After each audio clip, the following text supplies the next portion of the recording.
میرے بھائیوں اور بہنوں، ہم اللہ تعالیٰ پر ایمان رکھتے ہیں اور قیامت کے دن پر بھی یقین رکھتے ہیں۔ ہم جانتے ہیں کہ پیدائش سے پہلے ہم اللہ تعالیٰ کے ساتھ تھے، اس جگہ جہاں اس نے ہمیں رکھا، اس شکل میں جس میں اس نے ہمیں چاہا۔ پھر اپنی حکمت اور قدرت کے ذریعے اس نے ہماری روحوں کو ہمارے جسموں میں پھونکا اور ہمیں زمین پر ایک مقصد کے تحت پیدا کیا۔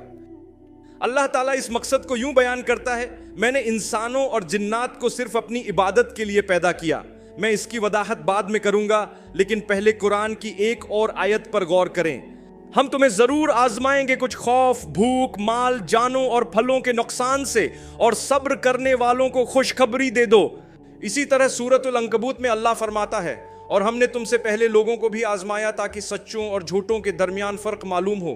اس سے پہلے اللہ فرماتا ہے، کیا انسان یہ سمجھتا ہے کہ یہ کافی ہے کہ وہ کہے کہ میں مومن ہوں اور ہم اسے آزمائیں گے نہیں؟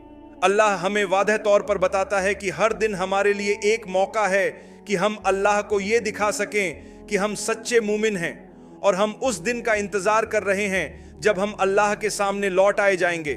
اللہ ہر روز آپ کو آزمائے گا۔ یہ آپ کے لیے ایک موقع ہے کہ آپ اللہ کو یہ ثابت کر سکیں کہ جب تک آپ اللہ کی طرف واپسی کے دن کا انتظار کر رہے ہیں، آپ زمین پر اپنی مختصر مدت کے دوران بہترین انسان بننے کی کوشش کریں گے۔ ہمیشہ یاد رکھیں کہ یہ دنیا عارضی ہے، جس کا مطلب ہے کہ زمین پر جو کچھ بھی ہوتا ہے وہ بھی عارضی ہے۔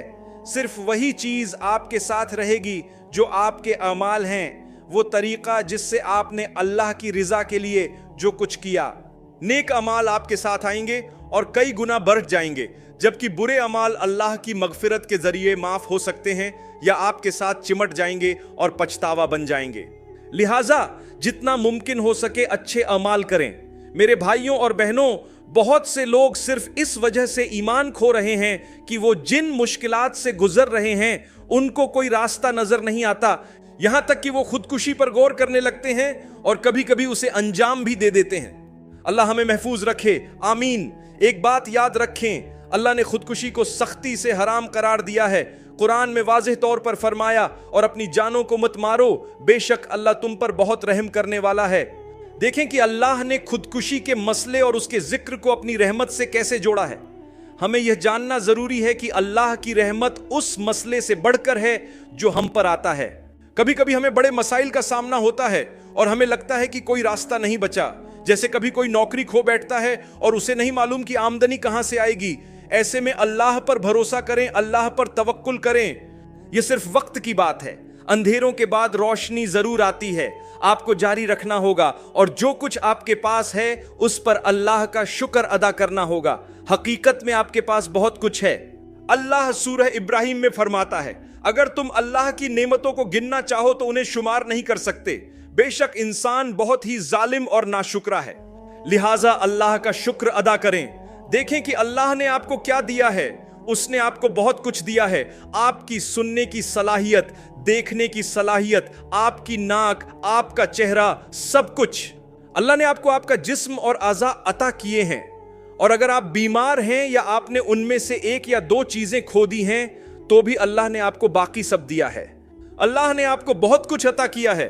آپ کے پاس ایک جگہ ہے جہاں آپ رات کو سو سکتے ہیں، اور آپ کے پاس اتنا کھانا ہے کہ آپ زندہ رہ سکیں۔